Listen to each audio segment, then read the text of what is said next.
Hi guys, good morning and welcome to Trading Hour. I'm Pavitra, with me as Sumaira, and we have Nigel also joining us.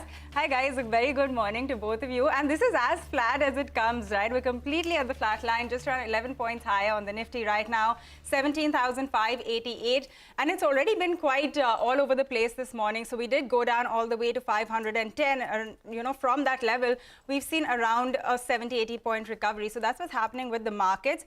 It is the midcap index, which is looking slightly better right now, so that one will also come up for you. Seeing gains of around 0.3% on the mid-cap index, and the Nifty Bank also is looking relatively better. That one is around 0.5% higher. So some of the stocks which are eating that up more, we have ICICI Bank, Indicin, which are doing quite well. And overnight, we also got news of, the big rise in crude prices. So something like an ONGC, Oil India, all holding up quite well on the back of that. On the downside, of course, it is the FMCG space, which is seeing some cuts, as well as some of the larger tech names. But, Nigel, considering the fact that we have the FNO expiry tomorrow, we also have Jackson Hole starting. Yeah. It'll be important to see how this trading session Well, that's right.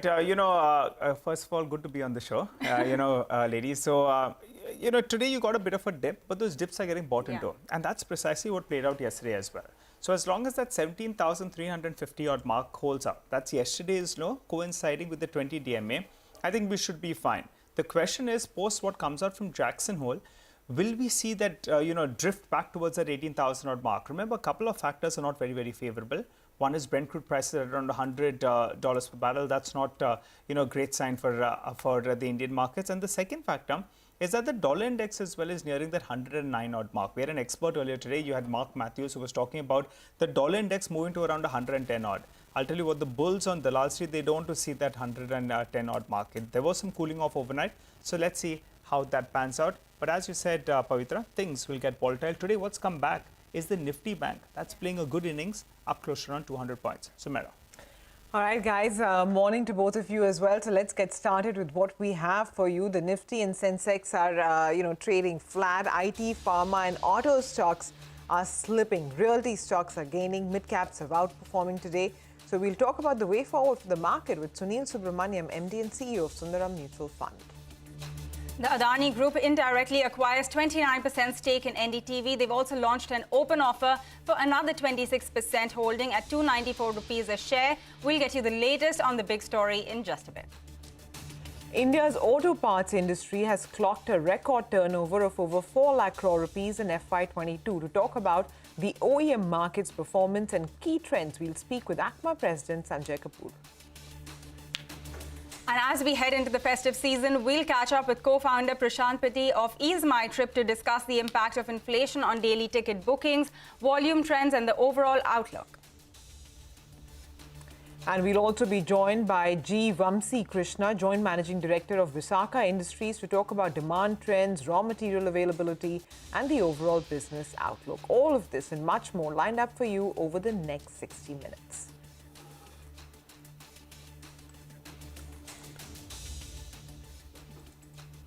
Okay, all right. Let's take a look at a couple of stocks actually from the broader markets that are moving pretty well, particularly in the last few minutes or so. And that's really where the action is. So you pull up the intraday chart of Syngene. That's recovered considerably from the low point of the day. NMDC has spiked up a little bit. So keep an eye out on that stock as well. And Delta Corp, yesterday it ended virtually the high point of the day. It seems that one is moving a little bit better today as well. That as well spiking up. IDFC First Bank from the banking pack post its numbers, that's one of the stocks that has done pretty well. So IDFC and IDFC First Bank, both of them doing well in trade as we speak. On the flip side, though, Aarti Industries, pull up the intraday chart, that's moved to the day's low. So keep an eye out on that one. And Gujarat Gas as well has slipped a little bit. But let's move on then. The Adani Group has indirectly acquired more than 29% stake in news broadcaster NDTV. The Adani Group's unit has also announced an open offer for the additional 26% odd at around 294 rupees per share. This open offer will cost close to around 493 crore rupees. Yash Jain joins us to fill us in with more on what he's picking up. Yash, take us through how this deal is structured and more importantly, what next? Well, Nigel, very quickly, let me start by talking about the shareholding pattern itself at NDTV. So, Prannoy Roy and Radhika Roy, they together own a little over 32% stake in NDTV. Another promoter entity, that is RRPR, held around 29% stake. Now, it's this 29% stake held by RRPR in NDTV that has been acquired by Vishwa Pradhan Commercial, which is a wholly owned subsidiary of the Adani Group. Interestingly, Adani Group announced the acquisition of Vishwa Pradhan Capital just minutes before they announced the acquisition of Vishwa Pradhan's capital stake in NDTV, that is RRPR stake. Now, as far as the deal structure itself is concerned, Vishwa Pradhan Capital, Commercial rather, has converted warrants issued by RRPR into equity, now which gives Vishwa Pradhan the ownership of entire RRPR stake in NDTV, which is about 29%. Now, since Vishwa Pradhan is an entity of Adani Group, through this particular transaction, Adani Group indirectly gets a 29% stake in NDTV. That's essentially the deal structure itself. As far as what's the way forward, since it was a stake which was over 25% with over 25% voting rights, it has triggered an open offer for another 26% stake.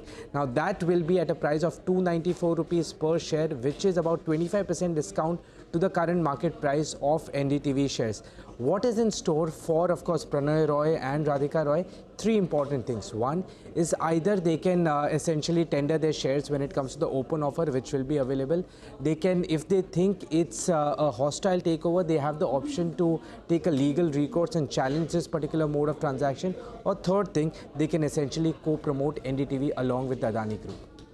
All right, Yash, thanks a lot for taking us through all of the news and how exactly this deal is structured. But also stay on and take us through who the big NDTV holders are, and are they likely also to sell in this open offer? So, Pavitra, there's a very interesting story when we speak about the shareholders of NDTV, and this might lead you to understand what happens next. So, what I've gathered is there are three sets of shareholders which have interlinked directors amongst themselves. Now, this includes essentially shareholders like GRD Securities, Dhrolia Agencies, Adesh Broking.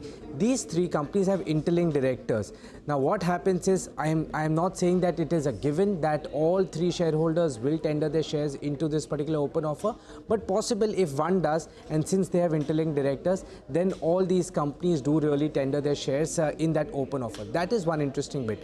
The second one is that another FII shareholder, that is LTS Investments, that owns a sizable chunk in NDTV of about 9.75%.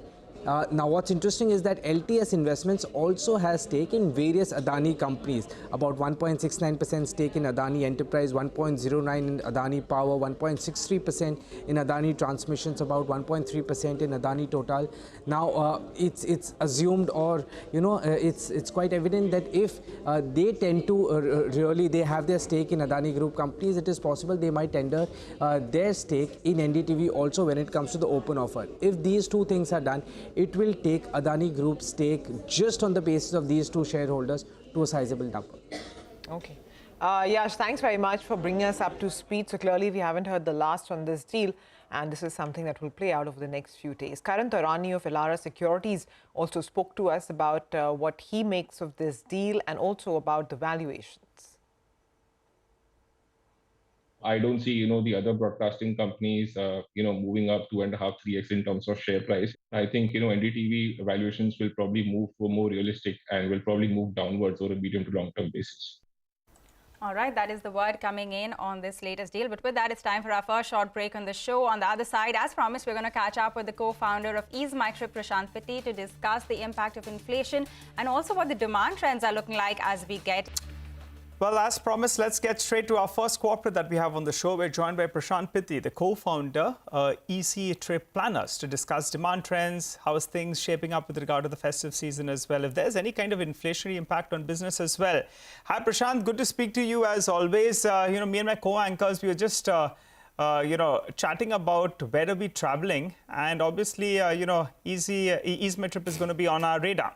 So let's get straight to that itself, Prashant. Tell us about volumes. How are volumes shaping up in the second quarter? And for the year on the whole, what kind of volumes will you do? Because after now a couple of years, we're having normalcy.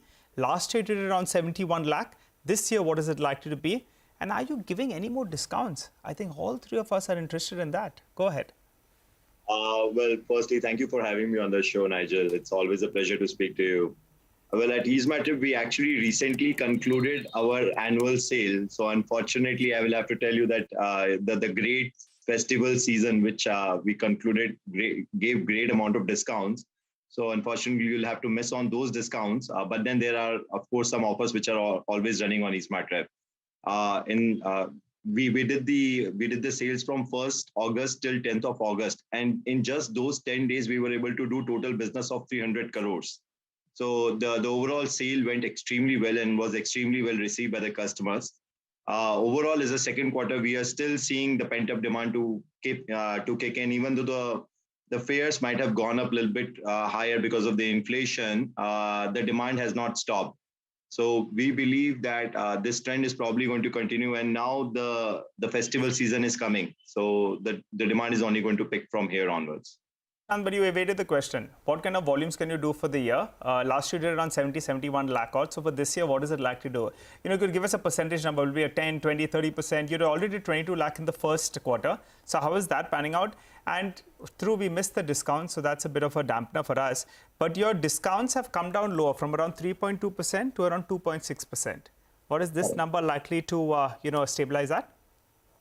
I think the number which you're looking at is probably a stabler number right now. See, EaseMyTrip being listed and profitable, our competitors are also realizing that there is no need to burn money. The competition is also de-anticipating the discounting pressure, which is actually good for the industry overall. So in the long run, I think that the discount, what you're seeing right now, probably is going to stabilize. For this particular quarter, it might have gone up slightly more because of our annual sales, which happens for 10 days in the first week of August. But overall, otherwise, we are extremely bullish. If you just do the annualized run rate, last year our total GMV was somewhere around 3,500 crores. For the last quarter itself was around 1,700 crores. So if you just do the annualized version of that, we are looking forward to touch somewhere around 6,500 odd crores of GMV for this year. All right. Good morning, Prashant. Thanks a lot for joining us. This is Pavitra. So, since we're speaking about the volumes, another topic that I want to discuss is that we've seen flight air ticket charges really sort of surge, right? Do you think that has had any kind of impact on the volumes? And what is the just the air travel segment likely to clock in for this quarter? So overall, I do not think there has been a material impact. There is some level of seasonality, which is, of course, there. Like, usually June month is probably 5 to 6% higher than the July month. That's a seasonality effect. I don't think so. That's probably have to do anything with the price surge. And also, as the airfares are getting uncapped, I think it probably will only sensibilize the pricing, because now the airlines can actually choose to decide on the basis of pure demand and supply merit, not on the basis of any constraint. I think prices are going to stabilize the way they were in the pre-COVID times. So overall, in a long run, I think it's a welcome step. We definitely needed market to find the right price rather than any government body to tell what the pricing should be. But Prashant, where are people headed? Apparently, the share of international flights has been going down in the mix. What is your current mix right now? And, which is the more profitable mix for you? Well, actually, of course, we make it slightly more money on the international ticketing just because the volume itself is, the ticket size itself is bigger. So even if as a percentage, the amount which we make might be similar, but per transaction, companies like us make more money. And of course, that mix has changed for better for our organization. 27th of March is when actually international tourism really opened up. Before that, it was mostly just Air Suvidha. But then for the first quarter, we saw a lot of hiccups related to visa. Visas were not really easily accessible. Ask anybody, there was 1 month, 2 month delay in the visa process. But now that process is also getting streamlined. So I see international ticketing to come back to what it originally shaped was, at least in terms of value, not in terms of volume. It was somewhere around 66-33. And right now I see that somewhere around 75-25. So overall, I do see an upside on the international ticketing side in the next couple of quarters. All right. What about market share, Prashant? You have been slowly creeping up in terms of market share. So could you give us what is the updated number as per your calculation? I recall it moving gradually towards the double digit. So if you could give us that. And also, are you all on the prowl? You know, there is a competitor out there that you all have gone and overtaken. Are you looking at it? I mean, Yatra? I cannot comment anything about that, Nigel. It's all speculations right now. In terms of market share, we are if we combine online and offline put together, we are in the we are north of 10 digit. And if you just talk about from the on OTA perspective, then we are the north of 20% in the terms of market share. But anything related to acquisition is part of speculation right now, and I wouldn't be able to speak much about it. All right, and Prashant, what would the revenue mix look like now if you can break it up between hotels, air tickets, buses, trains, all of that? See, we have done 2 acquisitions in the past. One is related to Spree Hotels and one is YOLO Bus. Yeah. And both of them are picking up pretty nicely. I believe that by the year end we should be able to see material change coming from their businesses and adding up to eSmart Trip, which will actually make our revenue shift change from being primarily air ticket dominant to actually adding also to the hotel side. Right now, also, I believe it's somewhere around 95% of the business coming from the air ticketing and 5% coming from the non-air side. Okay, Prashant, thanks very much for joining in, and all the very best for the upcoming year. With that, we're going to take a very quick break. Up next, Sanjay Kapoor, president of ACMA, will be joining in to talk about the auto parts industry's performance in FY22 and also what are the likely trends shaping up to be like. Stay tuned. Guys, welcome back. You're still tuned into Trading Hour for the markets. It's just around 25 points higher right now, but it is the mid-cap index which is really managing to outperform today with a gain of around 0.5%. But let's do one thing. We'll focus on the auto parts industry now. The sector clocked in record turnover of over 4 lakh crore rupees in FY22. This is according to the Automotive Component Manufacturers Association of India. So let's invite Sanjay Kapoor, who's president of the ACMA, as well as chairman of Sonacom, to discuss the sector's performance and key trends going forward. Sanjay, good morning and thanks a lot for joining us. This is Pavitra. So, like we were pointing out, there's been a huge turnover in FY22. We saw growth of around 24% almost. Can you tell us what we can expect this time going forward in, for all of FY23? Thanks, Pavitra. Good morning. And, we've seen good growth, almost pre-pandemic levels. Revenues went up to $56 billion, which is very close to what it was pre-pandemic. We've seen great demand, strong demand, and we're coming off, in a much easier situation as far as supply side is concerned. We were constrained with several headwinds, in the last couple of years, with the chip shortage, with logistics, with high raw material price increases. However, some of these headwinds have eased up, and we're seeing good demand, and that's what's fueling the growth in the auto component space. Hi, Sanjay. Morning. But what are you likely to do now for FY23 and 24 overall? And also, I think exports has seen a big surge. So can that sort of a run rate continue into the coming years? Yeah, in exports, we've seen a continuous growth, which has been very encouraging. And that gives me to believe that this growth will continue. We have no reason to believe that the growth will slow down, given the fact that demand is strong across the board. Specifically in India, we're seeing great demand. We've seen a 30% increase in commercial vehicles and 20% in passenger car. We've also seen growth in the aftermarket, which again is very encouraging. And of course, growth is in terms of export, as you said, we've had a 40% growth, 43% growth, and it's up to $19 billion, whereas imports is lower than the exports, which is a good sign for us. Okay, hi Sanjay. What about the EV? That's the most spicy part, I think, of the industry as of now.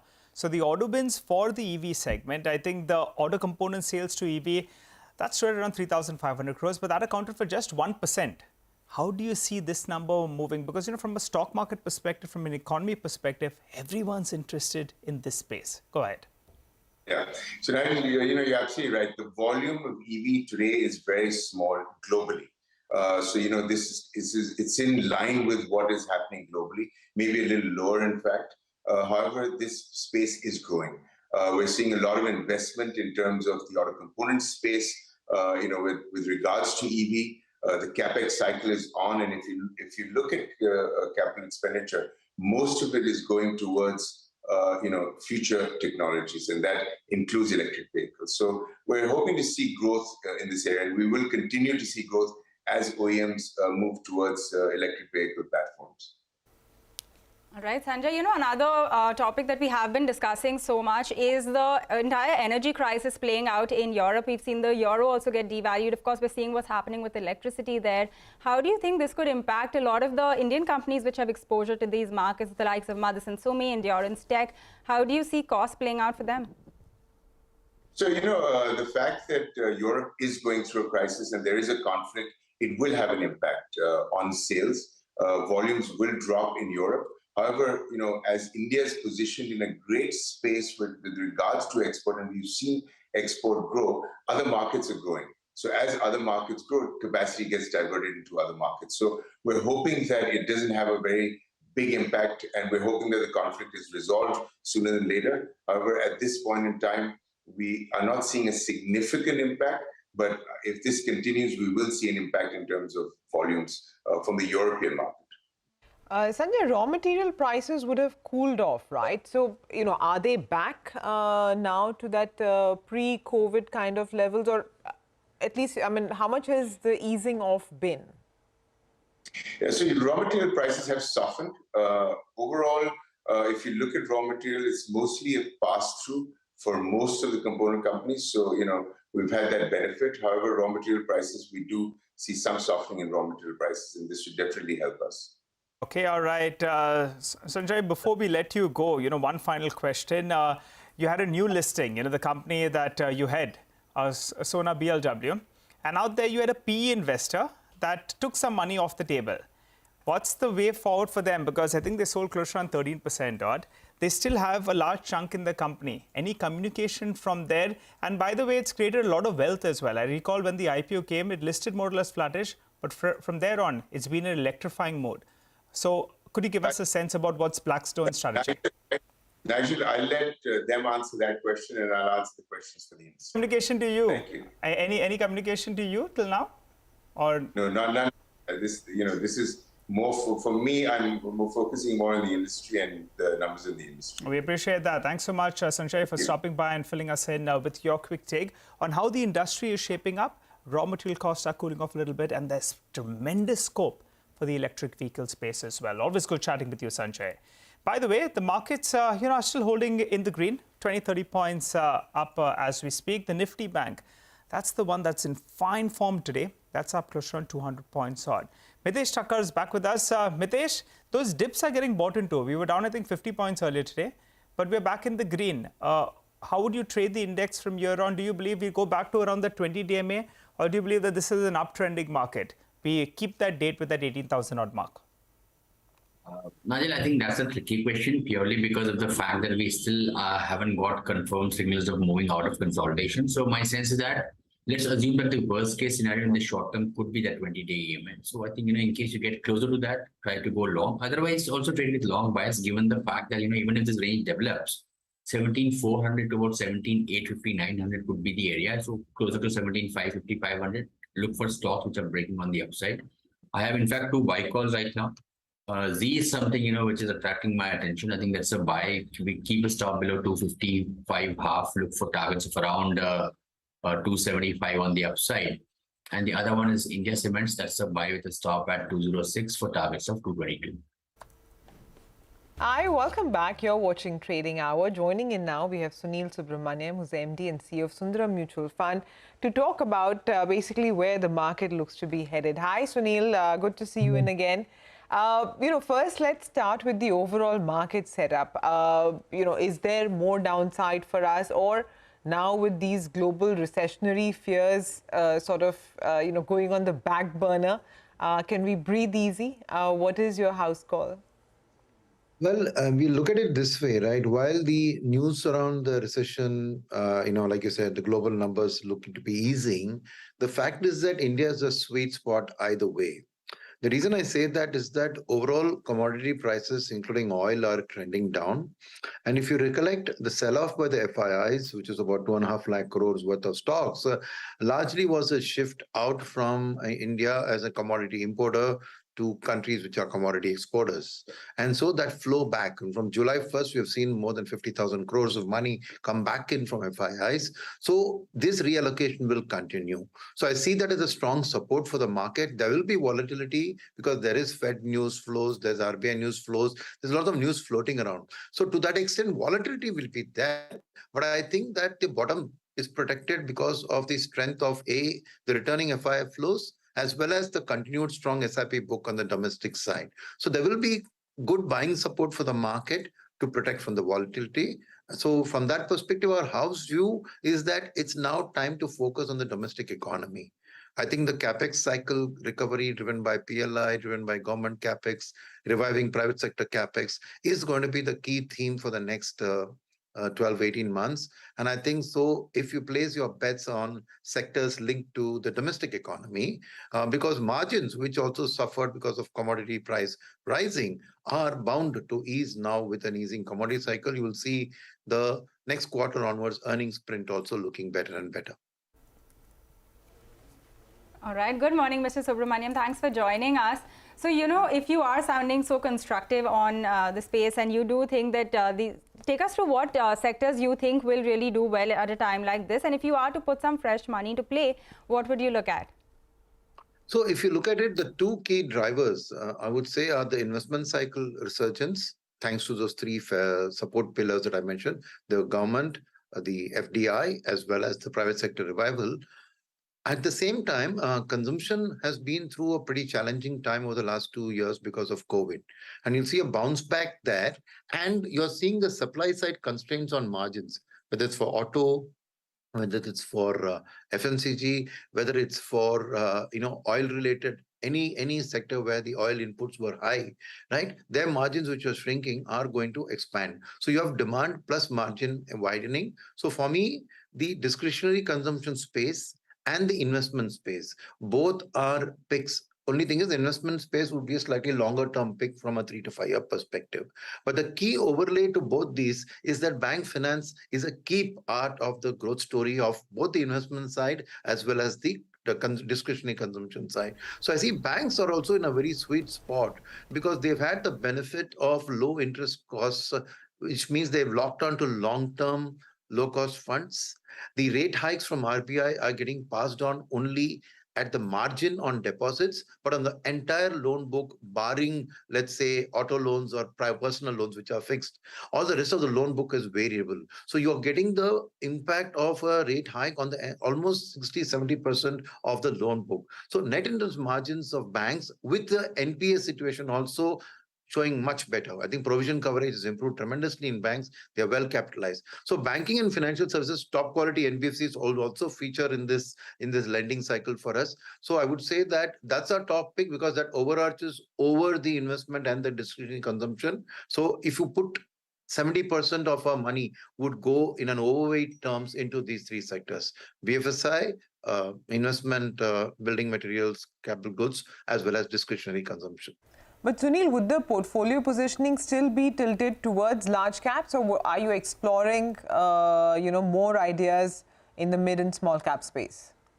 See, I think if you look at our portfolios, they have been about 60% large cap. So, which I think is a reasonable tilt, which means you still have 40% oriented towards mid and small cap and oriented towards domestic economy. So as a fund house, we don't need to really make a big shift. We've always been bullish on the Indian economy and hence had a reasonable concentration of mid and small caps in the portfolio. Now, a tilt may be a 5% tilt. So maybe a 60-40 could move to 55-45 kind of a belt between large caps and mid and small caps as a pack.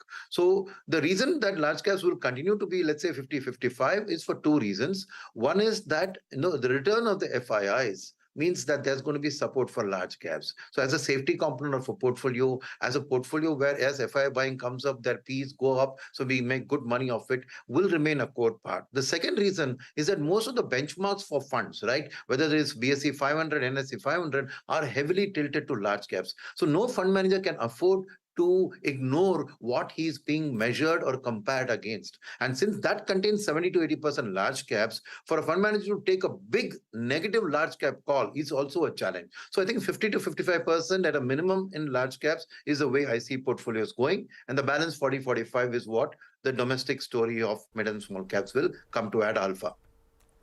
All right, Mr. Subramaniam, we will leave it at that today. Thank you very much for joining us. So sounding extremely optimistic on the market right now, and also, saying that the downside will perhaps be protected. He's betting on industrials, financials, as well as the manufacturing space to drive growth. But that, we're going to get into a short break now. But when we return, we're going to speak with the management of Visakha Industries to discuss demand trends as well as the outlook for the for FY23. Stay tuned.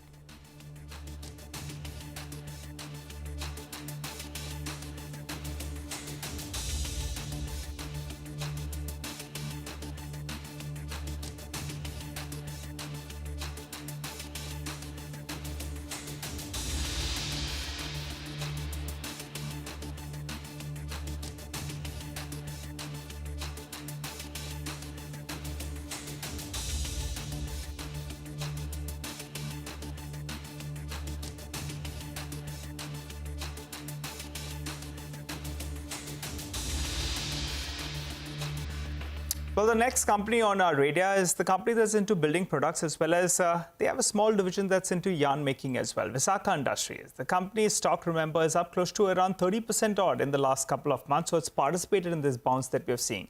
To understand what's going on, how is the past quarter, how are things shaping up, we're joined by Mr. Vamsi Krishna, the joint MD of the company. Hi, Vamsi. Always good speaking to you. It's been a while since we chatted last. Let's focus first on your core business. That's, the bread and butter business, the asbestos sheet business. Give us a sense about price increases. There is some market talk that maybe your price increases that you took in the first quarter was lower than what the industry took. Could you clarify on that? And also, what are the pricing trends on this division going ahead? Sure. Great, Nigel. Happy to be here and talk to you as always.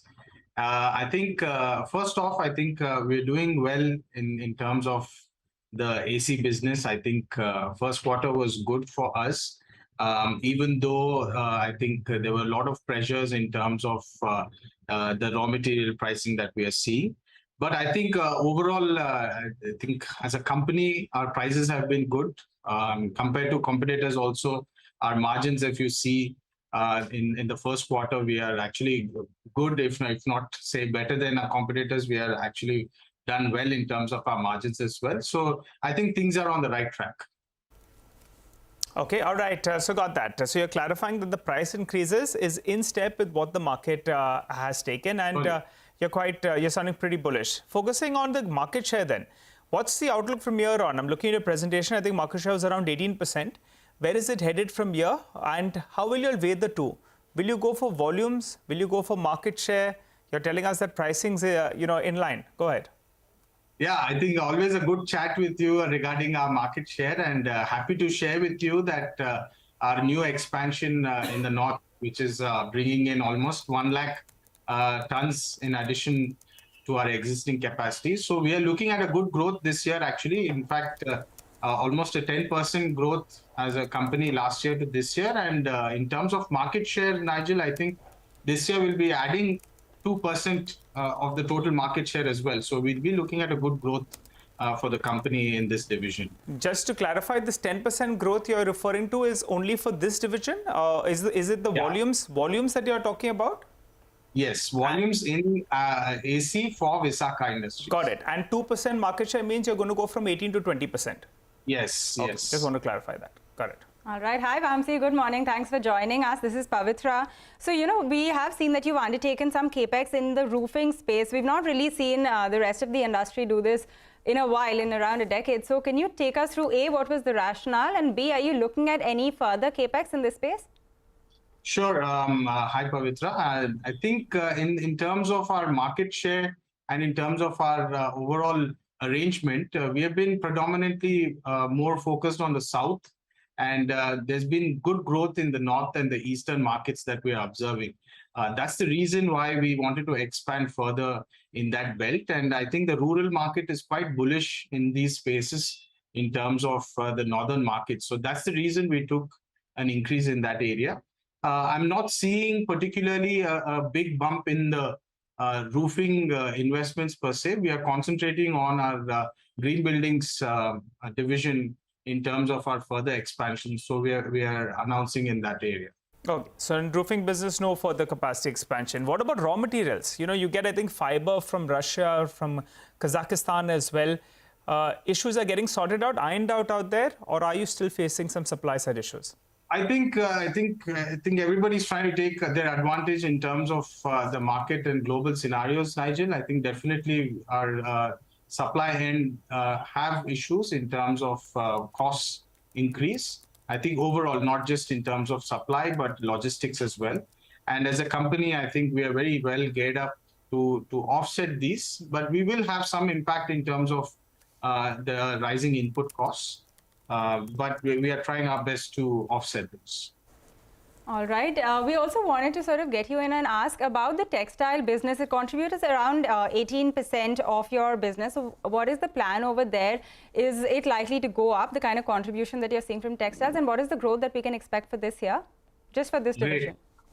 Yeah, so textiles division is doing well as in terms of the overall market. I think we entered into the sustainable yarn space, which has been quite interesting in the domestic and global demand front. We are expecting almost about 20% growth in the textile division compared to last year as well. I think the sustainable yarn business is growing quite well. In addition to that, I think I'm happy to announce that we are expanding our V-Nex division as well. We are setting up a 5th plant for the boat space in terms of market growth. Right now, we are market leaders in that in terms of 2.5 lakh tons overall capacity. We'll be adding another 72,000 tons with the new plant. So we are growing well in that space as well.